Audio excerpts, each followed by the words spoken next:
Let me introduce the next generation of talent, both in government and in the corporate sector for Abu Dhabi. Homaid Al Shemmari, who is the CEO of Aerospace Engineering Services, acting CEO of Energy. Nice to have you, from Mubadala. And Khalifa Salem Al Mansoori, who's the Undersecretary of the Abu Dhabi Department of Economic Development. Gentlemen, please sit down. Sir. Special thanks to our chairman, Nasser Al-Suwaidi, and our CEO, Alex Thursby, for having me back.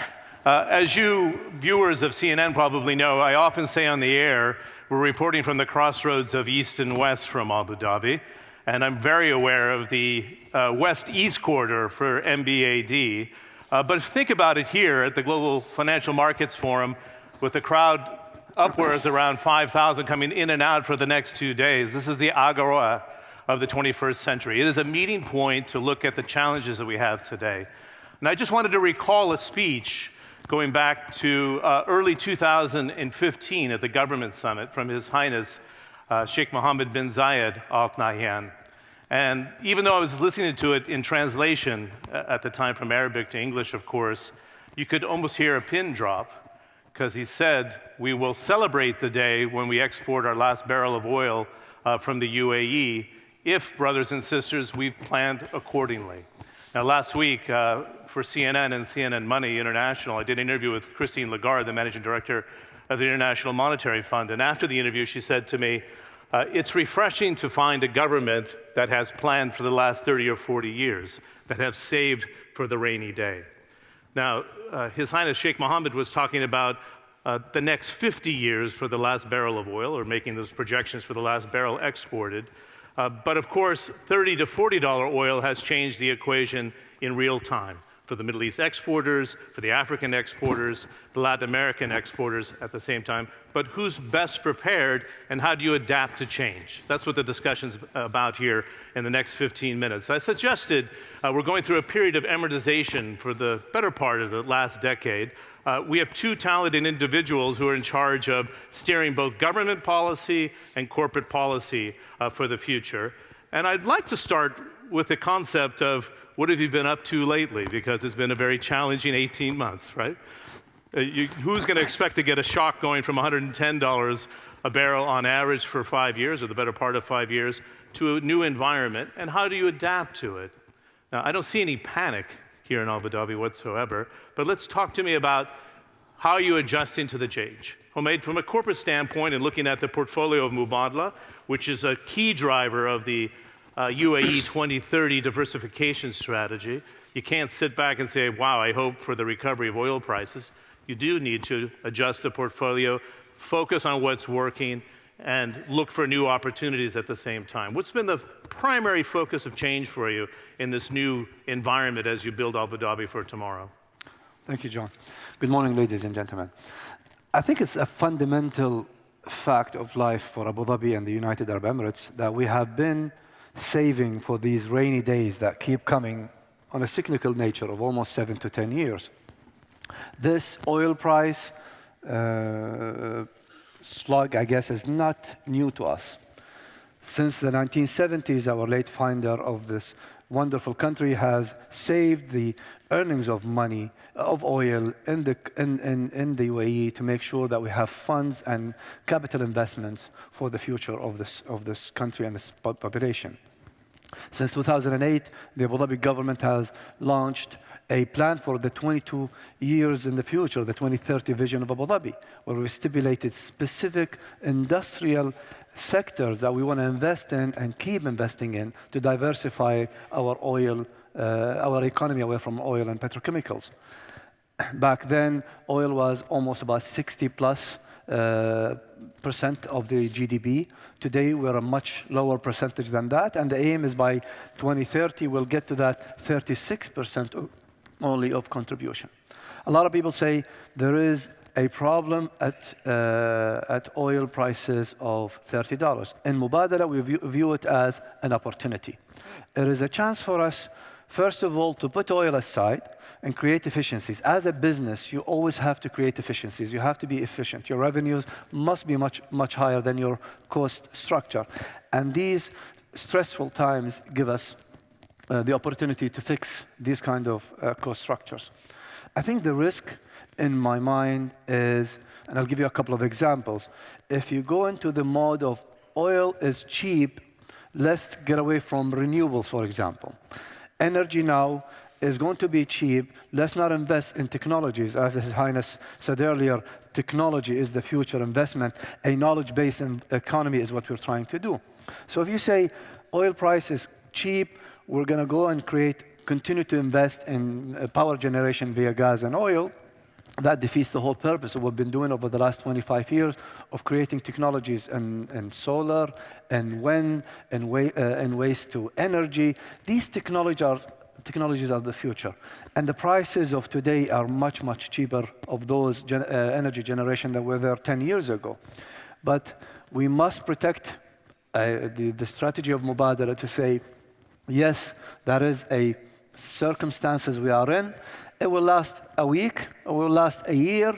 That doesn't matter. The strategy is the strategy, and the blueprint for Mubadala in Abu Dhabi is set an example. Another example is aerospace. Aerospace in general benefits from low oil prices. Airlines are having better flying average and pricing, so they share some of that cost with customers. A lot of you flew into the UAE on airplanes, I hope. And that is an opportunity for me because now we're selling more planes, we're fixing more planes. So as an aerospace industry, that is an opportunity. Despite that fact, we need to push efficiencies.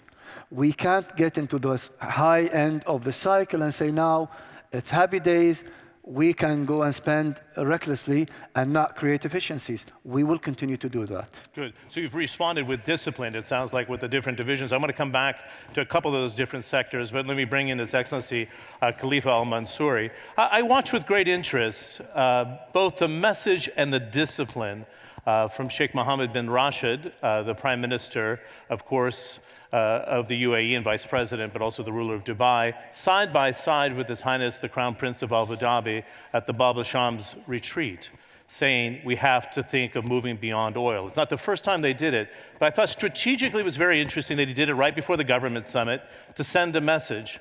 This is not just a photo opportunity, it's an actual discipline. How does that discipline reach into the Abu Dhabi Economic Development Department today, Khalifa, as you operate in this sort of new environment, but still want to build for the future? Bismillah ar-Rahman ar-Rahim. In the beginning, I would like to thank NBAD, the organizer of this event, for giving us the opportunity to respond to those questions, John. Let me look at it from a different perspective and spin the discussion towards the long-term view, as you mentioned, beyond oil age. Actually, the Economic Vision 2030 was one of the steps of looking at beyond oil. One of the main premises of the Economic Vision was to set what would the economy, what would Abu Dhabi look like in 20 years, 25 years. And now we're trying to translate what our leaders are saying. What would happen beyond 50 years? What would happen beyond oil? And how to translate that into plans and visions, and maybe relooking at diversifying our economy into a sustainable model beyond oil. So we are looking at this seriously, but we have initial steps that we have taken previously. The Economic Vision is one of them. We have the shorter term economic plans, the 5-year plans 2008, the second 5-year plan in 2013. So the steps we are taking are in the same directions where Abu Dhabi or the United Arab Emirates would be beyond oil economically. Good. It's interesting. I was looking back to research this panel to 2013 on your website, and it was an amazingly different outlook from then. We're enjoying a boom was the wording on 2013. We're growing better than 6%. Oil's afforded us this luxury to expand. How have you changed your managerial mentality within the Economic Development Department to still push along diversification or readapt the priorities of today? Because it's prioritization, which is really what we're talking about here. The problem is looking at our economy in terms of the oil prices booms and busts.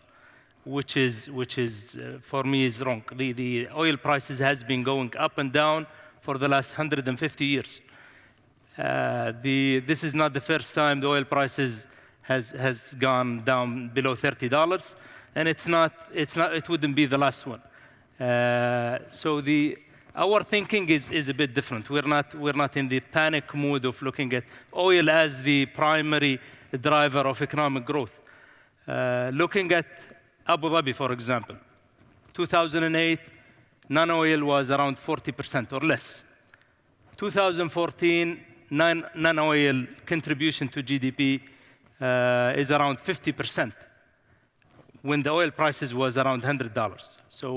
So we are on track of driving non-oil economic growth between 6 and 8% for the next 20 years. And we're on track on doing that. Interesting. When I look at the Mubadala portfolio of, in your brief here, Aerospace Engineering Services, which has been expansion, and acting the energy CEO of that division as well. I'm looking for synergies within government today. Quite a big change at ADNOC announced over the last 10 days with Sultan Al Jaber, in addition to his portfolio as Minister of State, as CEO. You have the energy division. It's expanded overseas into Southeast Asia with great success into Central Asia. Where are the synergies within government today to be more efficient, if you will, but to take the best of Abu Dhabi to collaborate, to work alongside a state producer like ADNOC today? What do you think the potential is, Homaid? Well, first of all, let me congratulate my colleague, Dr. Sultan Al Jaber, on his appointment as the Director General of ADNOC. I think this is really a great step for him.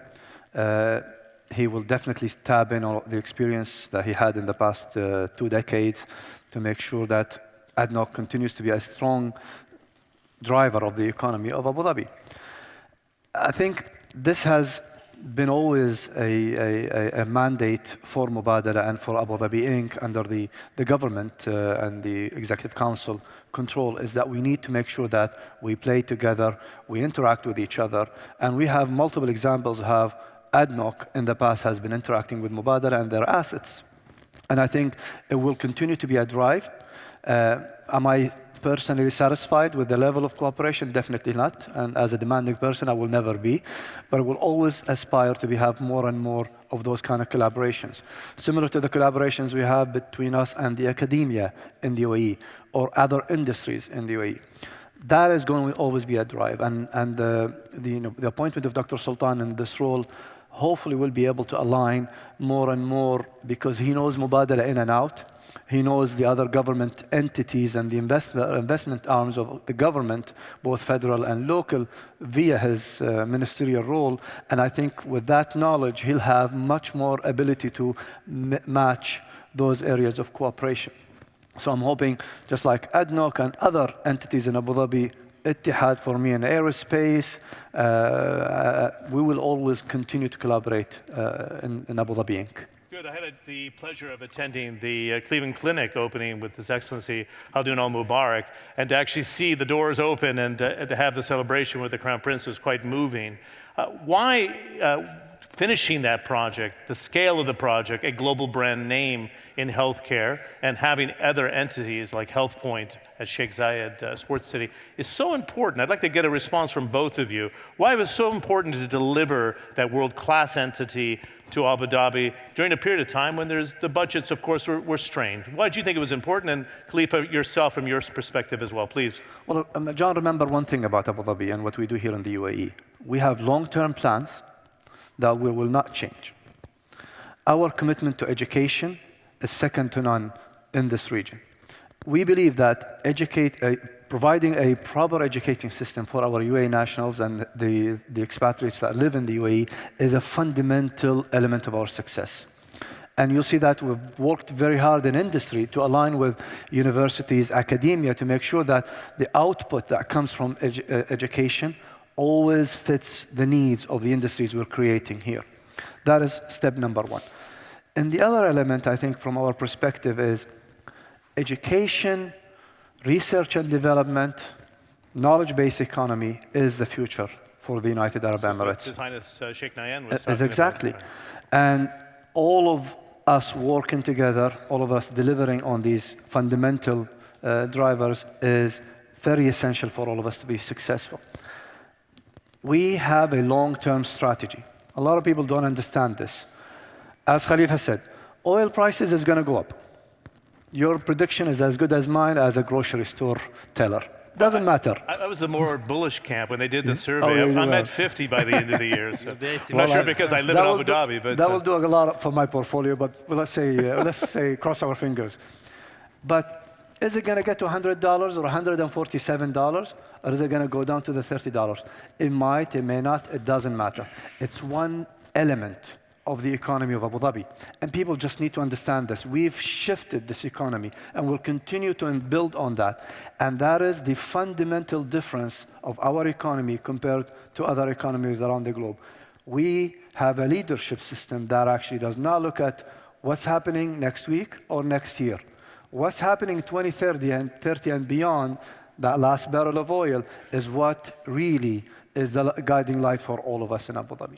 Okay, perfect. Khalifa, I wanted to get your thoughts from the economic development standpoint. Why, for example, healthcare or the knowledge economy with global foundries and getting that technology transfer to Abu Dhabi over time is vital. Downstream energy activities from oil and gas into petrochemicals, aluminium as well. The importance of having the different pillars from your vantage point, from an economist's point of view.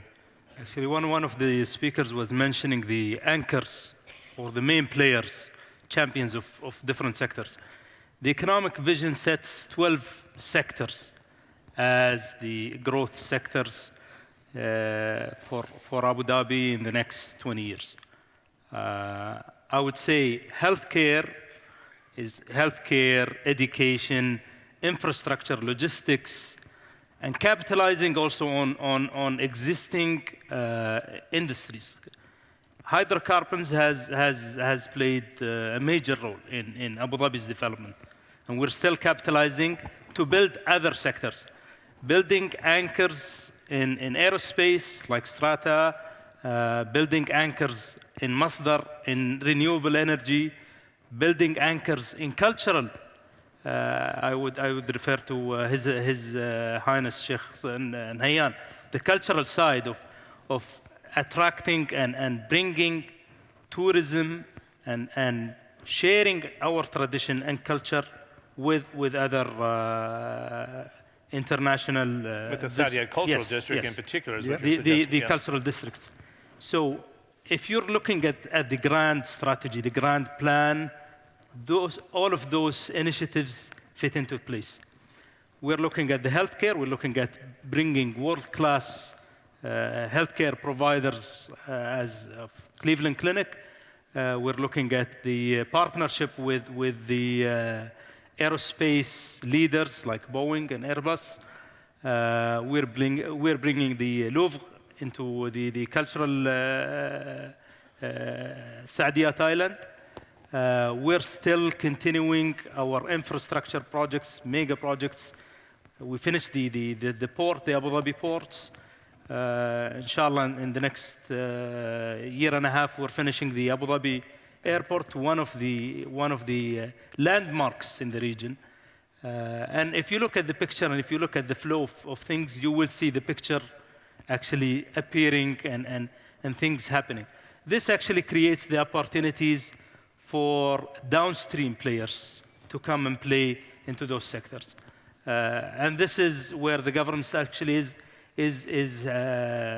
pushing in SMEs, SMEs fundings, SMEs conferences, and creating the opportunities for local and foreign investors to come in and complete the picture. Yeah, it was an amazing set of changes to the Abu Dhabi Executive Council that His Highness the Crown Prince announced recently. And I thought, I gleaned from Sheikh Nahyan's speech this morning, what is a wise man to do? What does a wise man do in a climate that we can't ignore is more chaotic than anybody has seen in the previous two generations, let's be honest. Both with Syria, Libya, Iraq, negotiations with Iran, involvement into Yemen. It's an incredibly challenging time with the transition to Egypt. How does the UAE, Abu Dhabi specifically here, serve as the wise men for maintaining development with so much chaos in the region and then adding to it the oil prices. These are our final comments, but I'd like to give you the floor first, Homaid, and then we'll wrap up with Khalifa, on the responsibility of your generation to pick up the mantle from Sheikh Nayan's generation to say it is under control. We feel we have this under control. Well, I think it is a fundamental fact that the UAE has been blessed with great leadership and wisdom in its leadership throughout the creation of this country and the history of this country. Very, very young country. I think the focus on the long-term goals of the UAE is pivotal to this. This has always been an interesting neighborhood, and it will continue to be an interesting neighborhood.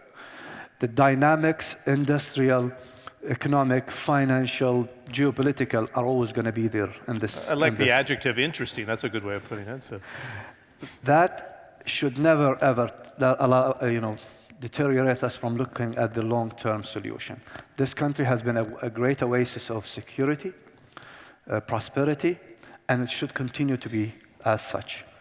This diversification, goals that Khalifa spoke about in our Vision 2030, it is the blueprint for this country's future. So nobody's getting sidetracked by this process? We will never get sidetracked. We have leadership that will not allow us to get sidetracked. Getting partners, international partners, like you said, Cleveland Clinic or Imperial College, to come and say, there is an opportunity for me in providing better healthcare services for the UAE, for the region, within the region, getting the likes of Boeing and Airbus to invest and work with us in the region.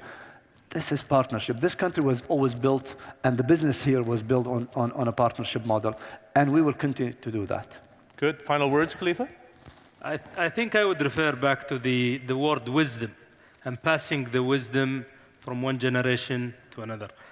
The late His Highness Sheikh Zayed, may Allah bless his soul, the father of our country, has set and has put the seeds in the middle generation, our generation, and the future generation, and the wisdom to do the right thing and to plan ahead. And it's not planting for your generation, it's planting for future generation also.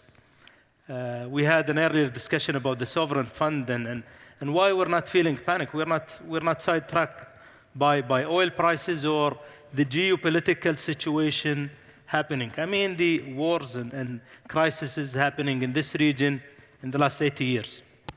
I haven't seen 10 years without something happening in this region. So it's a sideshow.